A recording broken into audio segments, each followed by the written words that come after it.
What made you so special? Nothing. I'm just a kid from Brooklyn.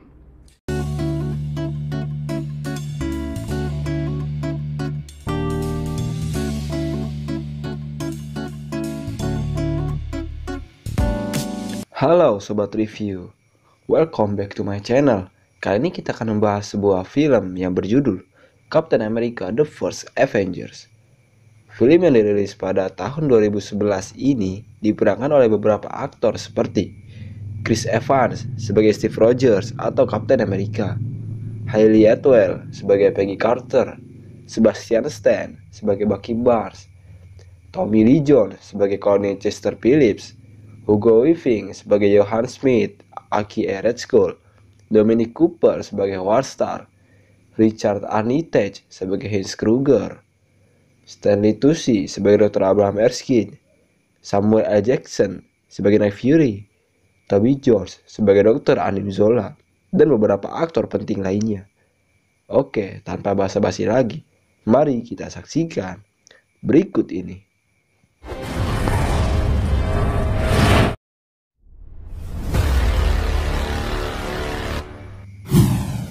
Film dimulai ketika satu dari beberapa ilmuwan menemukan rangka pesawat. Setelah ditelusuri, mereka pun berusaha membukanya. Dan yang terjadi...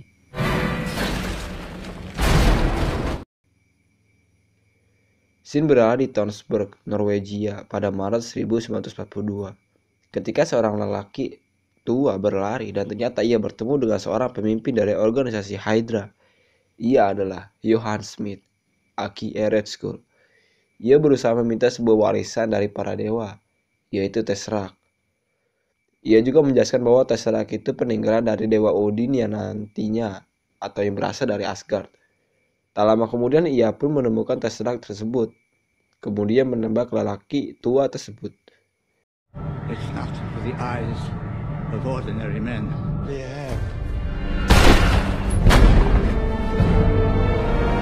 Scene pun beralih ketika seorang pemuda yang bernama Steve Rogers. Ia mengikuti tahapan untuk menjadi seorang tentara. Ia pun tidak diterima untuk menjadi seorang tentara tersebut karena riwayat penyakit yang dideritanya. Ia pun pergi ke sebuah bioskop untuk melihat rekaman dokumenter perjuangan para tentara-tentara melawan Nazi. Saat sedang menonton, ada seorang laki-laki yang mengganggu. Tiba-tiba,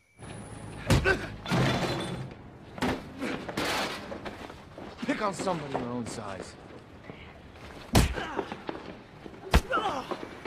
sahabat dari Steve yaitu Bucky Barnes pun menolongnya dan memukuli laki-laki tersebut.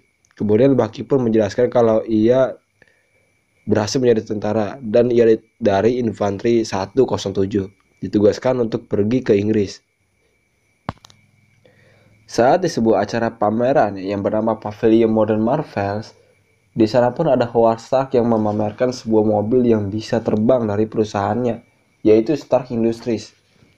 Namun ada kegagalan yang membuatnya tidak bisa terbang kembali. Setelah pameran usai, Bucky pun menjelaskan kepada Steve bahwa masih ada pekerjaan yang lain selain tentara. Akan tetapi Steve Rogers bersikukuh tetap ingin menjadi tentara seperti Bucky. Saat itu juga Dr. Abraham Erskine pun mendengarkannya. Tak lama kemudian, Dr. Erskine pun masuk ke ruangan Steve dan menjelaskan kalau Steve berusaha daftar ujian dalam 5 kota yang berbeda, tetapi selalu gagal. Dr. Erskine pun akan memberikan kesempatan kepada Steve untuk menjadi seorang tentara, dan ia pun diterima. Scene pun beralih saat Johann Smith dan ilmuwan bernama Dr. Anim Zola sedang bereksperimen membuat senjata yang diklaim akan dapat menguasai dan merubah dunia. Senjata itu dibuat dengan memanfaatkan energi dari Tesseract yang sebelumnya sudah diambil. Scene pun beralih pada latihan pertama Steve Rogers sebagai tentara. Ia selalu kalah cepat dari teman-temannya saat latihan. Akan tetapi, soal kecerdasan Steve tidak kalah dari yang lain, sehingga ketika ada tantangan untuk mengambil sebuah bendera, yang bisa mendapatkannya akan ikut satu mobil dengan agen Peggy Carter. Dan pada akhirnya, Steve pun mendapatkannya.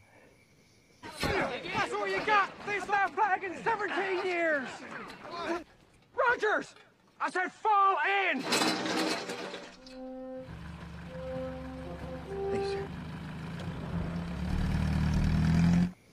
Colonel Chester Phillips pun berbicara dengan Dr. Erskine bahwa Steve tidak pantas dan bukan pilihan yang tepat. Dan ketika Colonel berbicara soal keberanian sambil melemparkan sebuah granat kepada tentara yang sedang latihan, seketika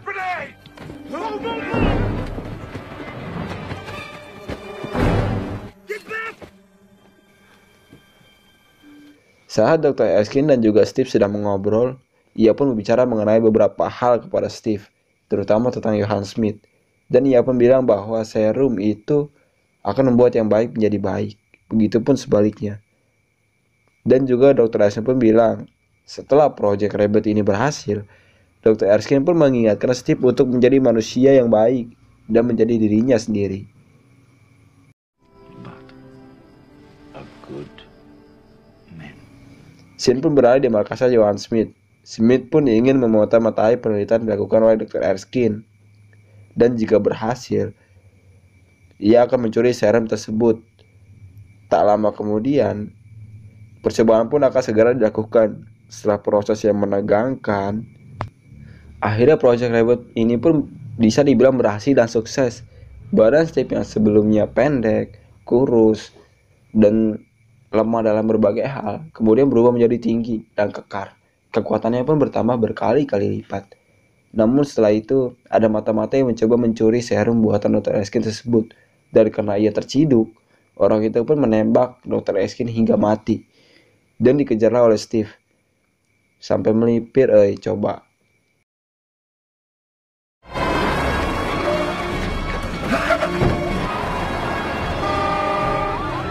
Steve pun mengejar sampai ke dalam laut.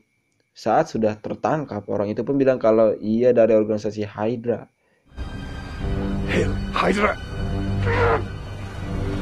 Saat di markas Hydra, Smith pun bilang kalau ia berhasil menunjukkan senjata yang mematikan dalam sekali serang untuk menghancurkan seluruh ibu kota di bumi dan untuk menguasai dunia. Seketika, You will be punished for your insolence.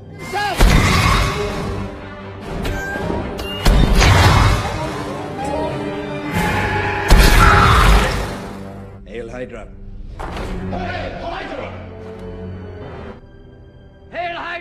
Jim berada di markas tentara Amerika. Di sini Peggy pun menjelaskan bahwa organisasi Hydra itu ialah organisasi yang berada di divisi penelitian di bawah naungan Nazi. Dan Steve pun dipromosikan menjadi tentara dan membela Amerika untuk melawan Nazi. Scene pun berada di Italia, tepatnya pada November 1943.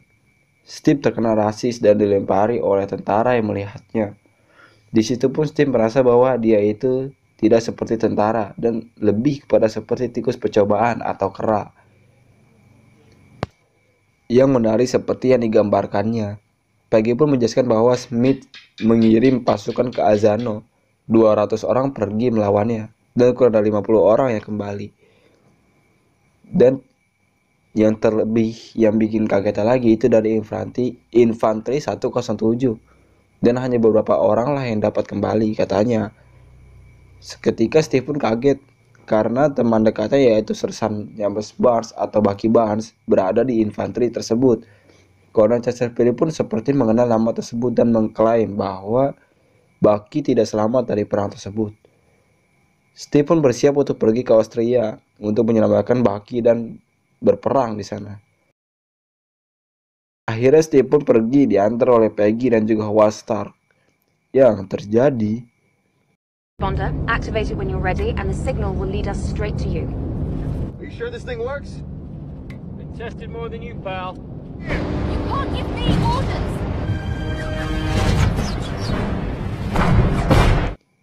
Steve pun melompat. Steve pun berusaha menyelinap masuk ke salah satu markas Hydra tersebut.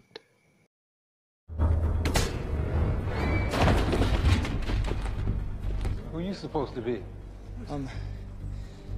Captain America. Prasaran pun berusaha kabur dan mengambil senjata untuk melindungi diri. Dan Steve pun menyelamatkan Bucky dan melihat peta Hydra di sana. Setelah itu kabur. Akhirnya saat berusaha untuk kabur, Steve pun bertemu dengan Johann Smith, aka Red Skull.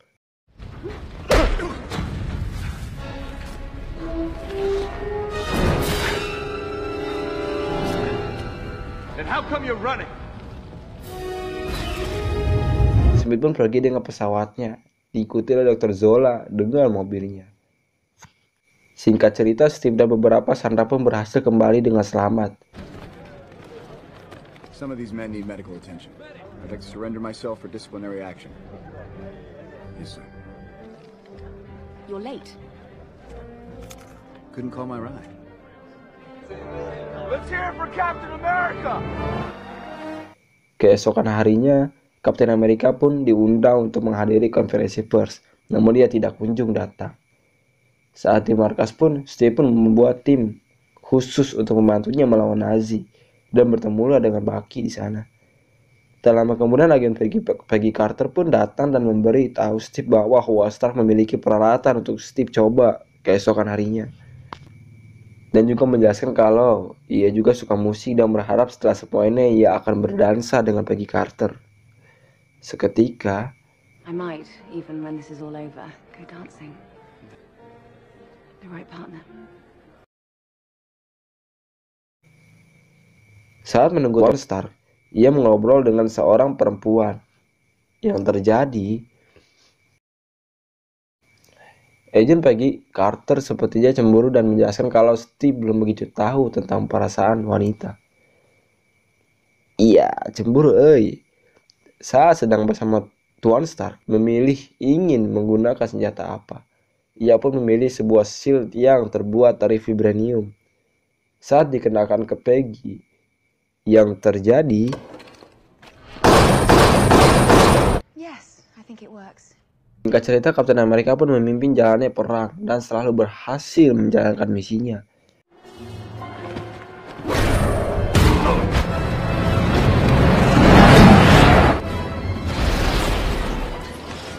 Saat memutar sebuah video pun, Peggy pun melihat kompas yang dibawa Steve. Yang terjadi,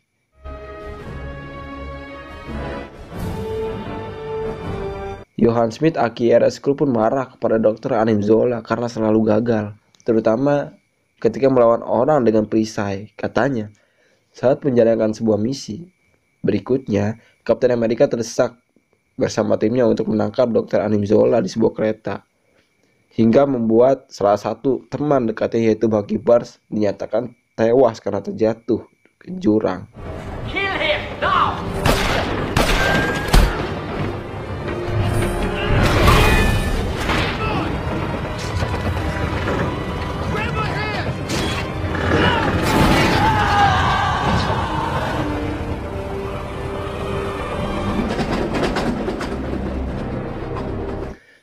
Misi tersebut pun berhasil, akan tetapi memakan korban, yaitu sahabatnya yang bernama Bucky Barnes.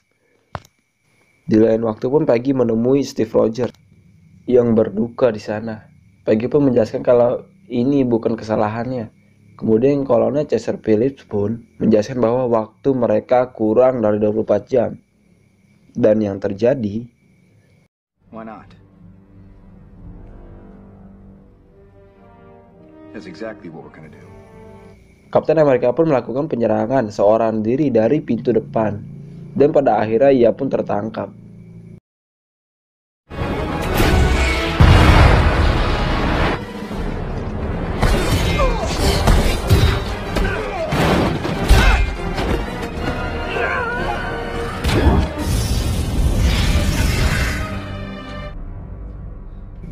Saat ditanya oleh Red Skull, ia pun menjawab, What made you so special? Nothing. I'm just a kid from Brooklyn. I can do this all day. Setelah beberapa waktu yang lumayan lama, tim Kapten Amerika pun datang untuk membantu. Dan Red Skull pun kabur.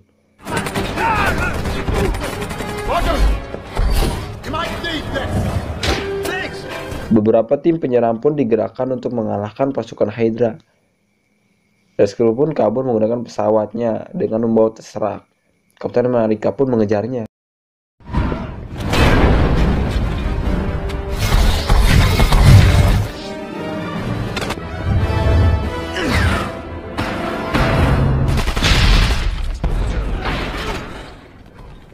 You're late. Weren't you about to Right.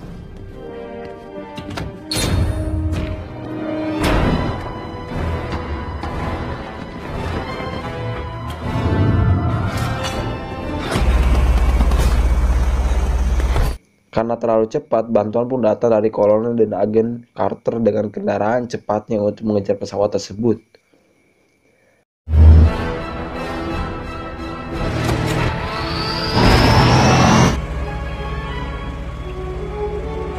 I'm not killing you.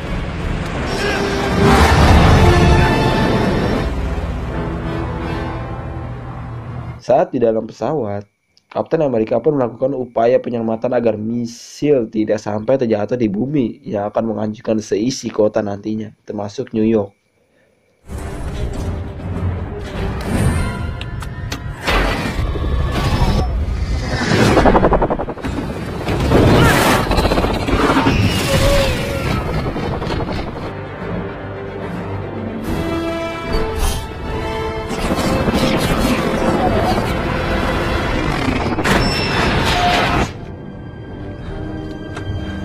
Dan akhirnya Red Skull dan Kapten Amerika pun saling bertarung.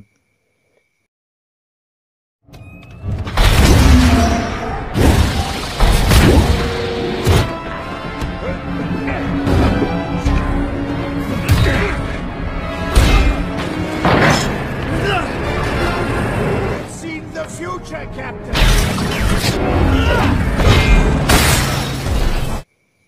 Karena mesin untuk Tesseract rusak, Tesseract pun terlepas dari penyimpanannya. Tanpa sengaja dipeganglah kan si Tesseract tersebut pun sehingga membakar Red Skull dan membuatnya terlempar entah ke dimensi kemana.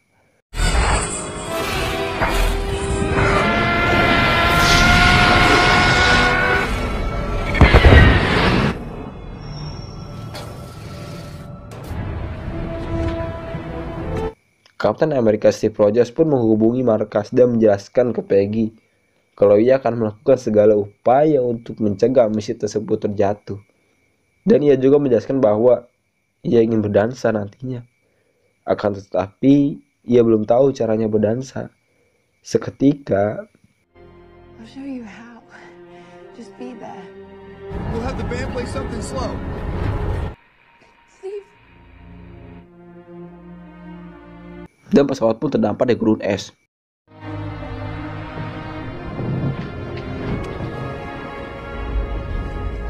Singkat cerita, dunia pun kembali damai. Beberapa kawan Steve pun bersulang untuknya. Tak lama kemudian, Howard Stark pun berhasil menemukan Tesseract saat perjalanannya mencari Kapten Amerika. Di sisi lain pun Peggy membuka berkas dokumen milik Steve Rogers. Berpuluh-puluh tahun pun berlalu. Steve Rogers pun terbangun dan mendengar siaran radio. Ia pun bingung lagi di mana sekarang ini. Karena siaran radio itu ia tonton sebelumnya secara langsung. Yang terjadi, ia pun kaget dan berlari kabur entah kemana. Dan yang lebih kagetnya lagi, ketika ia melihat semua yang berada di sekitarnya menjadi berubah sangat drastis. Dan tak lama kemudian ia pun bertemu dengan laki-laki. I'm sorry about that little show back there, but we thought it best to break it to you slowly. Dan menjelaskan kalau ia telah tertidur selama kurang lebih 70 tahun. Saat ditanya oleh Nick Fury apakah ia baik-baik saja, kemudian ia pun menjawab. Dan film pun tamat. Bagaimana kawan-kawan? Seru bukan film pertama Kapten Amerika ini? Nantikan updatean video lainnya. Dan dukung channel ini agar terus berkembang dengan cara tekan tombol subscribe dan bunyikan loncengnya. Karena semua itu gratis tanpa dipungut biaya. Cuma biaya beli kuota doang tapi ya. Sampai bertemu di video berikutnya.